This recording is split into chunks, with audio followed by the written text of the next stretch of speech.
The Justin Robert Young program brought to you as always by everybody who supports us at PayJuRYDaily.com. If this daily program brings a little joy to your life, then what do you say you kick in $1? $1 for the month. Oh, that is a pocket change, my friends, when it comes down to everything else. So what do you say you head over there? PayJuRYDaily.com. Also, we got a live show coming to you in Austin, Texas. Myself, Brian Brushwood. We joined forces with the Ice Cream Social Boys, flying in from Las Vegas for their first Texas performance ever. Hey, you want to top that off with dual core?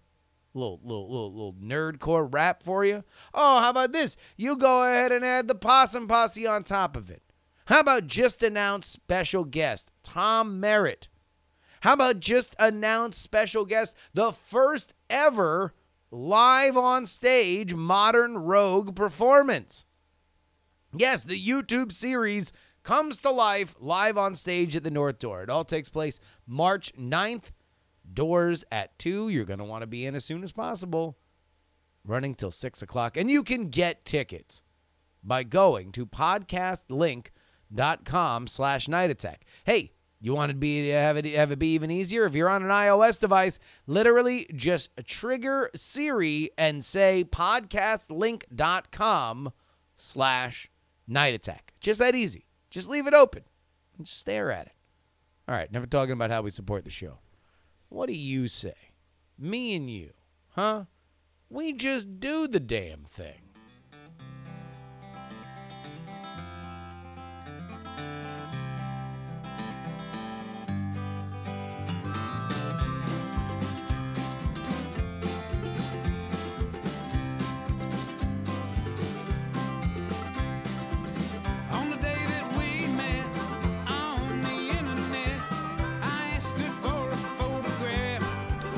Oh, here we go. Friends, welcome. We got a great episode of the JuRY Show here for you today, and it's going to be great because we're going to bring back something. We're going to bring back something that used to bring this show a tremendous amount of joy. All right? It is a little segment that we like to call neon signs. I don't, to be totally honest, remember exactly when neon signs, or at least neon sign stories, became a staple of this show, but we had a tremendous amount of fun with them. I guess it was last year or 2 years ago, and now we are going to bring them back. If you are unfamiliar with what a neon sign story is, well, first let's go ahead and read an email about why we should be doing this again. Zach writes, I really enjoyed the neon signs bit from a few years ago. Was it 2015? Would love to see another installment. I'm dating again for the first time in a long time, and your podcast really helped me identify a few neon sign situations that I might have otherwise missed. Thank you. Wishing you all the best from Iowa. All right. Here is what a neon sign story is. When you were in your youth, or maybe even not in your youth, when you have been in a situation, either dating with a friend or a stranger, and they were, in hindsight, when you think about it now as the person you are now, very clearly giving you the absolute go-ahead to initiate some kind of sexual or romantic relationship. They were just doing something that was absolutely trying to flag you down, but for whatever reason, be it our own self-criticism, our own oafishness, our own aloofness, you just didn't have the capability to see what was in front of you. Indeed, it wasn't that you just missed a street light, you missed a neon sign. So what makes a neon sign story? I broke it down here for you. A story where someone in hindsight wanted to get closer to you romantically or sexually, and a story where you reacted to that clear communication with comical indifference. Some of our favorite neon sign stories from the past included a man who was in a room with a girl that clearly wanted their relationship to be moved to the next level. So she decided to show him her bra to see how her bra looked. And the guy responded by saying, "Cool bra, can I please read you my Warcraft 3 fan fiction?" That was maybe the greatest neon sign story of all time. A young man in his teens sitting on a bed with a girl and saying, "Okay, cool. Sex is cool and all, but have you heard my Warcraft 3 fan fiction?" So I will get this party started, and I want to read these throughout the week. So go ahead and please send them in early and often. JuRYDaily@gmail.com. Again, JuRYDaily@gmail.com. I will tell you a neon sign story from my own life.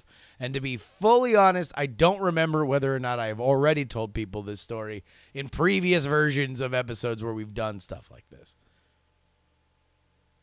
But when I was in high school, I was coming into that high school from a different middle school. So I had previously gone to what was known in that area as magnet schools. They were basically specialized schools wherein you could, if you really wanted to get a leg up on medicine, if you wanted to get a leg up on being a lawyer, if you wanted to get a leg up on being whatever, from middle school through high school in Broward County, they had magnet program. And I went to the journalism one, broadcast and print journalism. This effectively meant that I was going to a high school that was not well rated, that was a little bit in what some might colloquially refer to as the hood. And we would be bussed in from wherever we were coming in from, and we would go there. Now, this created a lot of sociological problems that we can go into in a later show, but effectively all that means is that I didn't know anybody in high school. So I was coming in and I was new. I'm a freshman in high school with all that goes along with that, right?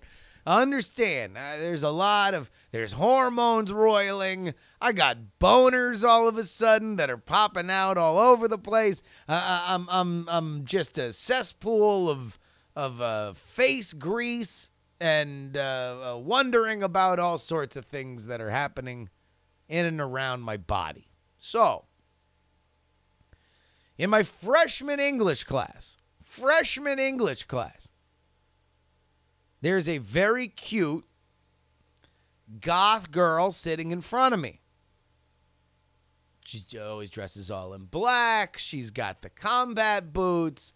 Like, this is, typo negative stickers on her journal or whatever.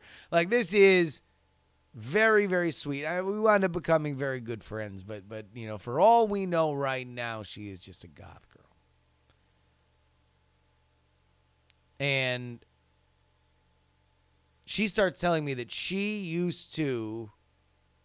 likes to write stories. And I'm like, cool. She's like, would you like to read some of my stories? I'm like, okay, sure. So if I remember correctly, the first story that she gives me to read is, it's gothy, right? It certainly is playing upon the themes of the macabre, but it's just a story. I'm like, hey, you want to know what? That's a good story. So then she gives me another one, and I'm kind of taping this memory together because I don't remember exactly how the progression went. But let's imagine the second or third story that she gives me, and then therefore exclusively every story she gives me after that all have one central theme. They are all stories about a young girl interacting with a scary person and having sex with them. Be they devils or demons or ghosts. She's just like, I'm going to just give you my stories about a young girl who looks like me and sounds like me and talks like me having sex with something weird. So I reacted by legitimately just critiquing her writing. I was just like, oh, okay. I don't know if I really got the motivations of the protagonist. If I were you, I would just clear that up. There's a few real quickness and talks that you can make and make it a more cohesive story. I just want to know did we learn a lesson by the end? Never in my wildest dreams, in my realm of not knowing. I mean, the whole concept that a woman would be attracted to me was foreign, absolutely on another planet. I didn't need that. That was not even a possibility, right? Let alone a cute girl right in front of me. Oh, Jesus. So it certainly can't be that. Whatever you're thinking, can't be that. I think she, for whatever reason, it made more sense to me. It made more sense to me that she was looking at me as a writing coach and less as somebody that she was trying to flirt with. Then here's the funniest part about it. She then wound up hooking up with another dude that we knew, and I was mad about it. I was like, well, not mad. I was just a little salty. I was just like, oh, man, I wonder what that guy's got.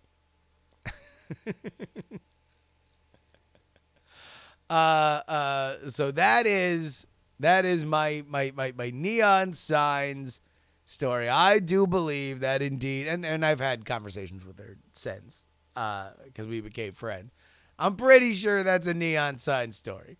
That was certainly, well, let me just put it this way. I don't think I would have been brushed aside should I have looked at it as something of a request. I think she would have been she would have been here for it. So there we go. The gates are open. Neon signs is what we are looking for. You can email in your neon sign stories for this week to jurydaily@gmail.com. We're going to try and keep it to a week. If we have too many, then we'll figure it out. But we need some ASAP. Write them in. jurydaily@gmail.com. But enough of that. Let's go ahead and get into the news.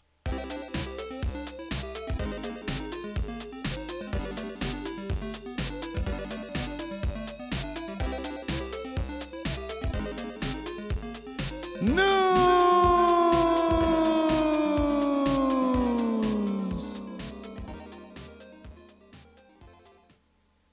All right. Oops. David Assman has been denied a vanity license plate out in Saskatchewan, Canada. I'm sorry. It is pronounced Assman. But he is so annoyed about the fact that he has not been able to get a Assman vanity license plate that he has now changed the back of his tailgate, or the art on his tailgate, to be a gigantic Saskatchewan license that says Assman. We read now from KUTV. David Assman is so proud of his family name, he wanted to get it put on a vanity license plate on his homeland of Saskatchewan.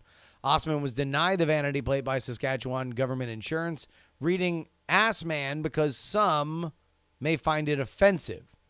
Assman wrote about the denial on Facebook, quote, "I know there are a few people out there that are wondering why I'm making such a big deal about getting denied my last name as a license plate. The reason SGI gave me for denying it was because somebody may find it offensive. As I told one reporter, there are too many snowflakes out there that get their feelings hurt about nothing. People need to learn to suck it up once in a while. Just because you don't like or feel something is inappropriate, you don't have to make a big deal about it. If it isn't illegal or going to harm somebody, mind your own business and carry on with your life." He went on. "Just as SGI anticipated me appealing my denial, I also anticipated them refusing my appeal. I could have gotten a plate for the front, but I really wanted a vanity plate on the back of my truck. So thank you, eternally etched, Mr. Assman." There are a couple things that immediately spring to mind whenever I see Assman. One of which is, of course, multiple-time tag team champion, the Assman, Mr. Ass, Billy Gunn, with one of the greatest wrestling theme songs in history. But another is this. It brings me back to my childhood. This is long, a few years before the Goth Girl. I would go with my little brother to the Virgin Islands, specifically St. Thomas in the Virgin Islands, to visit my dad. My father at the time was working for a beeper company out there back when beepers and cell phones were very much a thing. This was like my job over the summers was to be a operator for people to call in, and I would type out the alphanumeric characters that would then pop up on somebody's pager. I would love a pager again. I would love for somebody to have to do that, to call and do it. Oh, I don't know. This is probably just me being, old back in my day. But no, it is not about Seinfeld, this memory. This is about, believe it or not, David Letterman's Late Show. So one of the only channels that we got in on Rabbit Ears television was CBS. Oddly enough, it was the CBS signal for North Carolina. I got North Carolina CBS, right? But I became a ritual viewer of David Letterman's Late Show. I loved it. And this was during, I think, a fairly fertile period for the Late Show. It was maybe the ending of the kind of golden age of the Late Show. Well, more. This is past the golden age, but they would have these bits and they would just go forever with them, and I loved it. I couldn't stop thinking about it. So whenever I see Assman, this even supersedes the "I'm an Ass Man" theme song. It supersedes Seinfeld. All I can think of is this bit from David Letterman's Late Show. Scott Goslin and Dick Assman, formerly of Northgate Petro, have relocated to Victoria Square. Now, folks, I know that it's not fair to make fun of somebody's name, but good heavens. Goslin? Paul, do you have anything for this? Absolutely. Tony, hit it. Northgate Petro Canada. Whoa, they're relocating their new office at Victoria Square. They're celebrating. Whoa, via Con Dios, Dick Assman. via Con Dios, my love. Via Con Dios, Dick Assman is the number one thing that I think of whenever anyone says Assman. Just via Con Dios, Dick Assman. Now, they are both Canadian. I didn't know that the Canada was producing so many Assmen. I don't know if they are related either. If that motherfucker made news, though, and none of these news outlets said that he was indeed related to the famous Dick Assman, because this is a David Assman. This ain't even Dick. It's not Dick, man. Dick Assman. That's the way to go. Via Con Dios, Dick Assman. That's the way you roll. I wonder what's up with Dick Assman these days. They went weeks with that bit, by the way.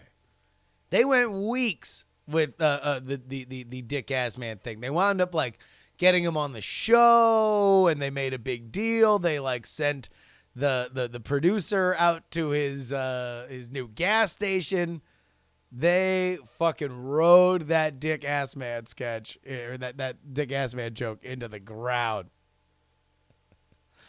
All right. Here we go. Let's go ahead and get into the emails.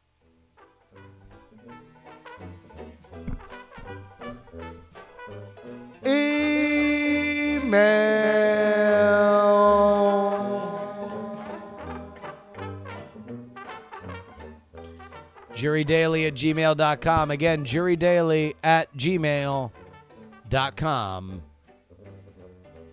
I've been exercising my talkativity, and it seems to fall flat. I know you're one to strike up conversations at bars, and I wonder what your method is. I'm interested in other people's lives, but can never seem to have a conversation go anywhere. How do you approach people, start, and continue conversations? Nick, here's the biggest thing that you have to realize about starting, continuing, and creating conversations. Understand who wants to have one with you. You gotta be, look, the baseline respect that this is not about you. This is about you and them, and not everybody's into it. The key. If I'm at a bar, and I tend to be a talkative guy, alone, then I'll wait until somebody's having a conversation.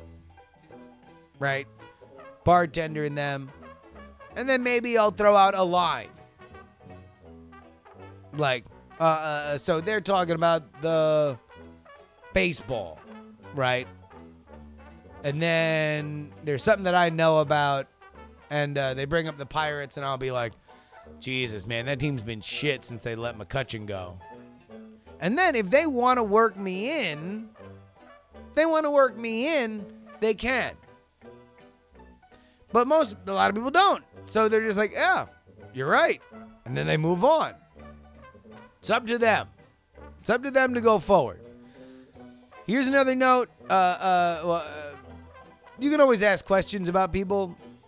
You know, the more people talk about themselves, the more they tend to like it. But the biggest thing is respect other people's time. Other people are not little puppets that you can amuse yourself with that'll keep talking. You need to be able to understand that this is about them more so than it's about you. All right. Anonymous writes, your discussion about not trusting your employer reminds me of the last company I worked at and 2 stories about trusting your employer. I cut one of them, so here's the second. My boss had already screwed my friend out of bonus pay while he was leaving. Fast forward to my exit from the company. I was 2 months overdue for a salary review and frustrated about a lot of things. I got an offer from another company and shared the news with my terrible boss. Things got escalated to our HR group, and they proceeded to make me a modest salary increase offer if I would stay, but I never signed the paperwork. I told them the number was insulting and they had to do better. They came back with a larger increase and offered me my boss's position. The amount was still lower than my new offer, and I followed the money instead of the title, knowing that the company was not for me long term. Put in my 2 weeks notice and asked the HR person to honor my salary review and backdate it to when it was supposed to be completed. I said that despite my 2 week notice, it was really my boss's fault for the salary review being late and that I shouldn't be punished for their lack of responsibility. Yep, I threw my boss right under the bus.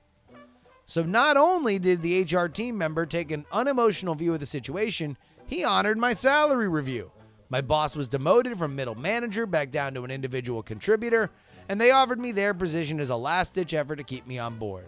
I was the first of 3 people to quit under the boss within a 2-week period, and their name is basically garbage in the company now. Vengeance! Moral of the story: your bosses may not have your best interests in heart, especially when they know that you're leaving the team or the company. Things can get emotional. Look to HR, your employment contract, and your company handbook and policies to have your back. If you are ready or on your way out the door, don't be afraid to stand up for yourself and ask what you think you deserve. You've got nothing to lose. And seeing how a company handles situations like this can really show you how much they value their everyday employees.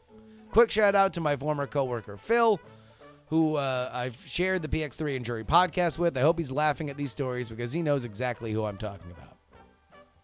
All right. I agree. Go to HR. Try to get every penny you can from whatever company you're dealing with. But also, DTA, don't trust anyone. HR, by and large, is there to protect the company, not to protect the employee. So I'm glad it worked out for you, Anonymous. But also, DTA. Don't trust anyone, you stupid piece of trash. And finally, Sam wrote in pitching some new classy euphemisms for poop. He suggested taking the Browns to the Super Bowl, dropping the kids off at the pool. Folks, I think I just saw a big skunk go in here. And the simple and elegant, it's a booty hole.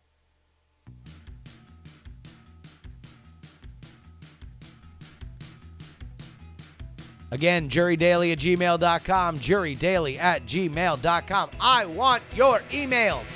I want them. I want your neon sign stories. I want them. Big shout out to our producers, the Jen, PD Rave, Non-Specific Rock and Roll Martian, Joe Acosta, whoa! James, the OG Brito, whoa! And Matthew B. You can email me, jurydaily@gmail.com, Twitter, Instagram, Snapchat, @JustinRYoung, and you can join our Discord, bit.ly/JuryDiscord. Remember, stop the podcast right now. Trigger Siri. Say podcastlink.com/nightattack. Literally that. Podcastlink.com/nightattack, and it will pop up tickets to our show March 9th in Austin, Texas. South by So Wasted, bigger and better than ever before. That about wraps it up for us today. My name is Justin Robert Young. I would like for you to please give a round of applause to Mr. Wacky, but more importantly, please don't